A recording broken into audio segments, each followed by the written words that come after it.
So this video goes through coordinate geometry part 5, which focuses on finding the equation of a straight line. So in this particular video I'll be showing you how to find the equation of a line using a range of formulas, so either using y equals mx plus c or y minus y1 equals mx minus x1. I'll also going through several example questions of typically asked questions that you'll get asked either in textbooks or in your exam paper. So when working the equation of a straight line, you can use either one of two equations. Now one, hopefully you are going to be more familiar with than the other, depending on how your teacher has taught you. Those of you who did higher GCSE or studied level 2 further maths will be more familiar with the second method, which is probably the preferred option at this level. What I'm going to do now is just show you and talk you through some of the basics of these two equations. So with regards to the first one of y equals mx plus c is pretty standard. So m here is, again, m represents our gradient, and c, our constant, represents the y-intercept. Now, to use this particular equation as a format for finding the equation of a line, you're going to need these two things. So you're going to need to know the gradient, and you are going to need the y-intercept. So with these two bits of information, you can easily use y equals mx plus c to find the equation of a line. And this method was probably the preferred option when you've been given a graph, because it's easy for you to work out what the y-intercept is, and with a simple calculation you can therefore work out what the gradient is. Now at this particular level, the next equation is probably the preferred option to choose. Now here, m still represents the gradient. However, our two extra bits are y1, y1, x1, y1. So x1, y1 is basically a coordinate that the line passes through. So the coordinate the line passes through. So to enable us to use this second format, what we need is the two bits of information we need, which is the gradient m and a point, a coordinate that the line passes through. And so with these two bits of information, we can then use this y minus y1 equals mx minus x1 format to work out the equation of a line. Now, as I said, many students, because they've been doing this for the last 5 years, tend to go for option 1. However, it's definitely recommended that at this particular level that you do try and get used to using this second format of y minus y1 equals mx minus x1. So what I'm going to do is the next couple of examples, I'm going to show you how we tend to use this formula here at a more easier way of us answering some of the typically asked questions at this particular level. So moving on from that, if I can. So let's have a look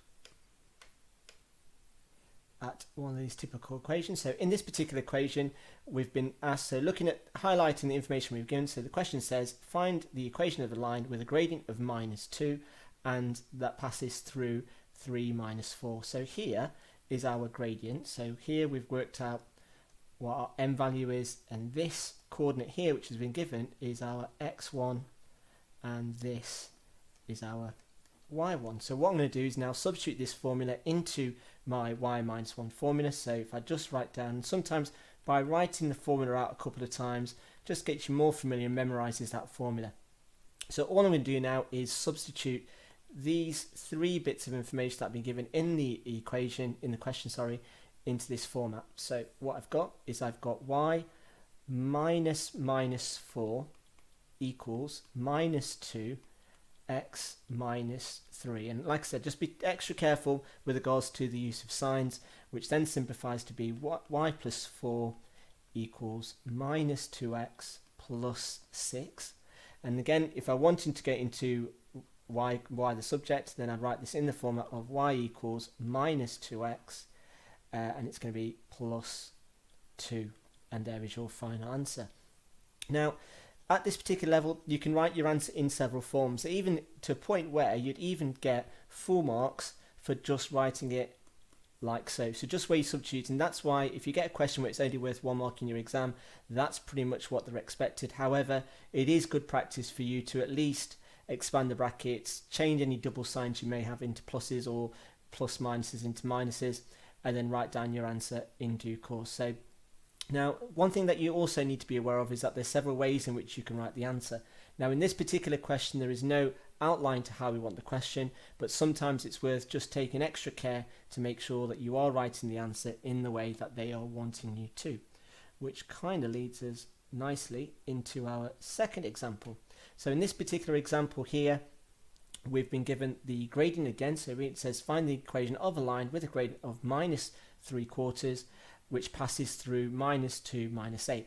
So in this particular question, it's worth just highlighting the fact that I've got these two bits of information. And once you've got those two bits of information, we can go straight into writing down, substituting these numbers into the equation of a line formula to work out what it is. Now, the next thing to also add is that in this particular question, they want me to write the answer in a particular form. So they want me to write it where I've got x equals, and I don't want any fractions in the final answer of the equation. So getting started with this, if we just follow the format, so again, just write down the formula just for good practice. And then what I'm going to do is substitute the numbers in. So I've got y minus 8 equals minus 3/4 x plus 2. And what I've done is just change the minus 2 into a plus 2. Now, at this particular stage, I know that obviously you'll have your calculators, but at this stage, what we want to do is we want to write this so that we haven't got any fractions. So with this, what we want to try and do is eliminate this fraction. And one way I could do that is by multiplying everything by 4. So doing so, what I end up with is 4y minus 32 equals minus 3x plus 2. Now notice that this here is just one term, and by multiplying by 4 eliminates that denominator of 4. Now once you've got it into this format, as you can see, I've no longer got fractions, so now all I need to do is to make this look like ax in the form of ax plus by plus c equals 0. And so by doing so, what we're going to do is expand the brackets first. So we get minus 3x minus 6, and then what I'm going to do is take all of this over to the side because we want it equal to 0. So I end up with is 3x plus 4y, and I'm going to add 6, which gives me plus 26. Oh, minus 26 rather. Minus 26 equals 0, and there is my final answer. Now, as you can see, although in the equation here, in the question, it's giving me a positive c, and as you can see here, I've got a minus c. Now, that doesn't make a difference because all it's telling me in the question is that a, b, and c are integers. So all I'm looking for, whether they're plus or minuses, isn't going to have an impact. I don't need to state what a, b, and c are. All I need to do is just write it in this format, which is basically what this is. So moving on to the next example, so let's just have a look.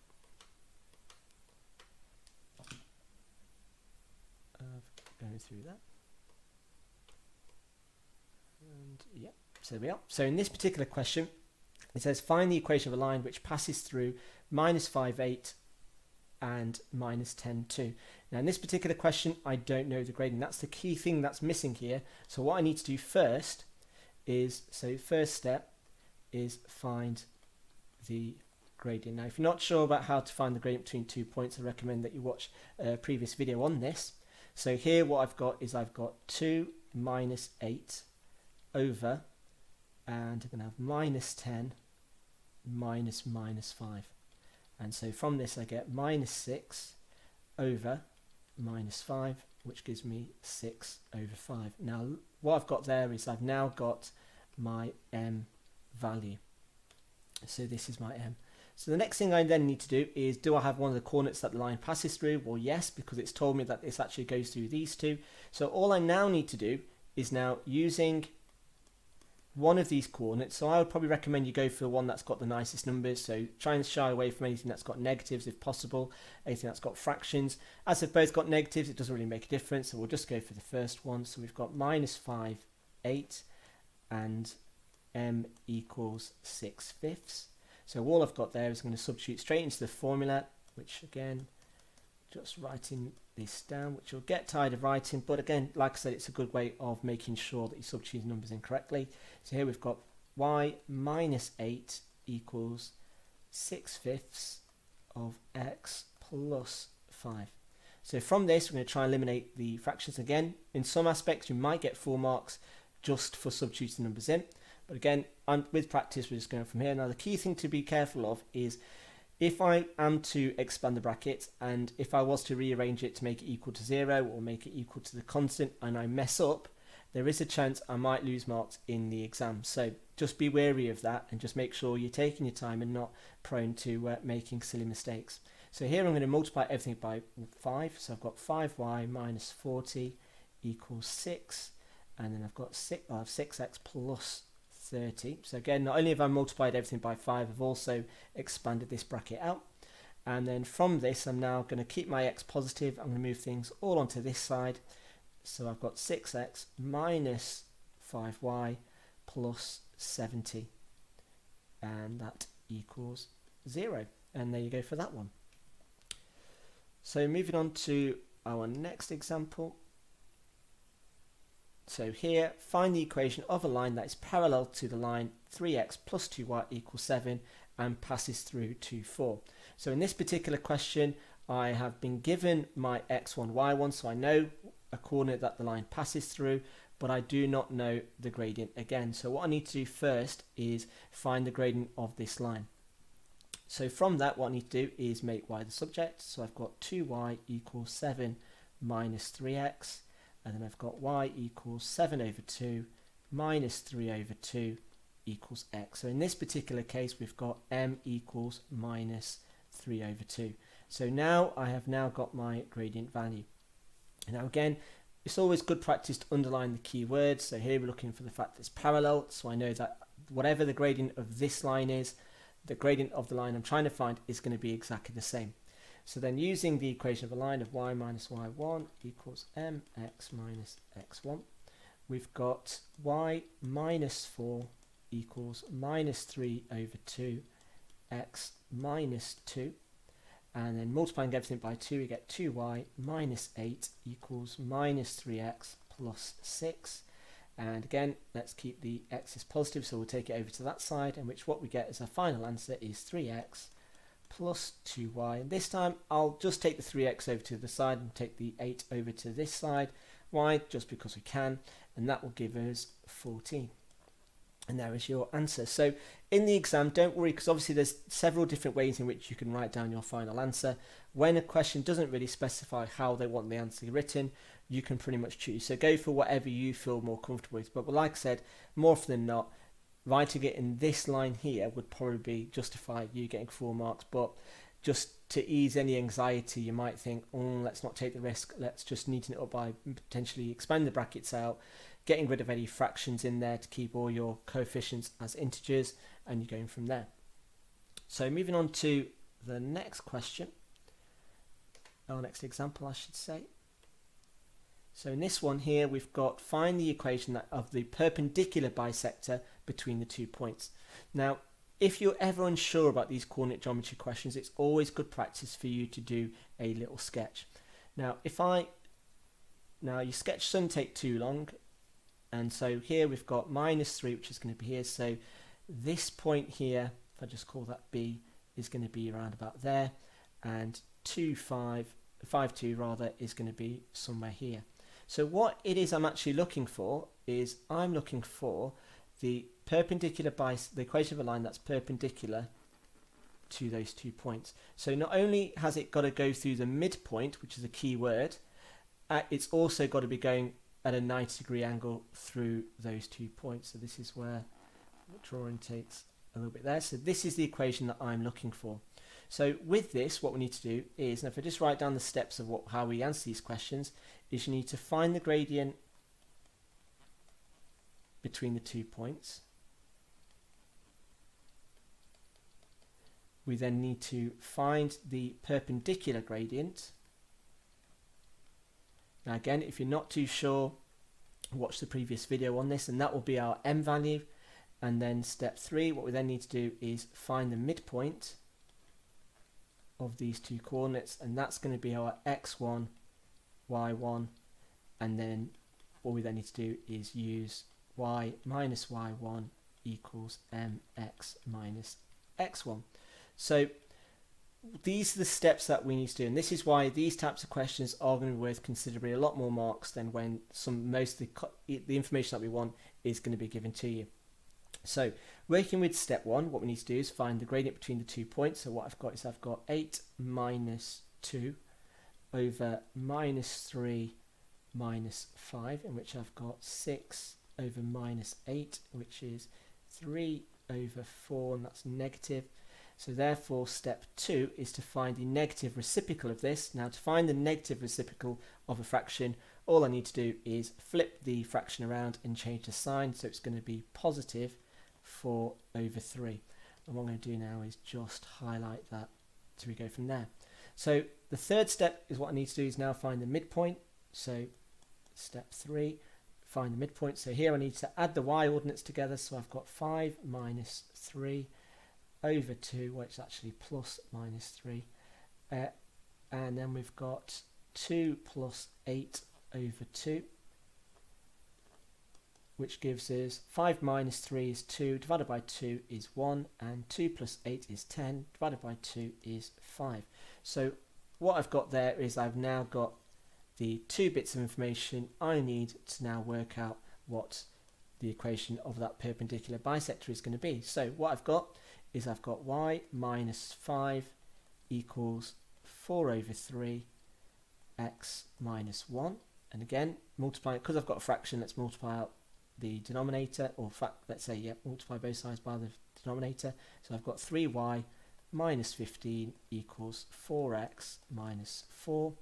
And then let's have a look. So let's take, or we can leave the answer like that, or what we can do is group them together. So let's take this over to this side. So we get 4x minus 3y, and then we're going to get plus 11 equals 0. So like I said, there's different formations in which I could write down the answer. I can make y the subject, I could leave it as it is, I could have it equal to the constant. So it's worth just double checking your answers how it is. And again, like I said, if it's not mentioned, you've got free reign on how to do it as long as it is correct.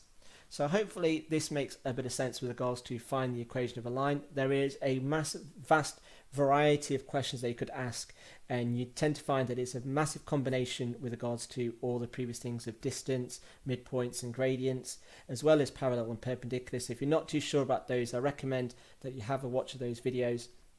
But also, with such a wide range of questions, it is worth definitely drawing a little sketch. So if you're ever unsure about what it is you've got to find, whether it's parallel, perpendicular, or perpendicular bisectors in this particular case, just feel free to draw a quick diagram. Shouldn't take you too long. Don't worry too much about whether your points are in the right quadrants, but draw a diagram. It certainly will give you an understanding about what it is you need to find. But like I said, just to summarize, the 2 key bits of information whenever you're working the equation of a line is to work out the gradient and work out a coordinate that it passes through, in which in some nice questions I'll give both those information to you. In some you might have to find one, and more complex situations you might have to find both of them yourself before having a go at the questions.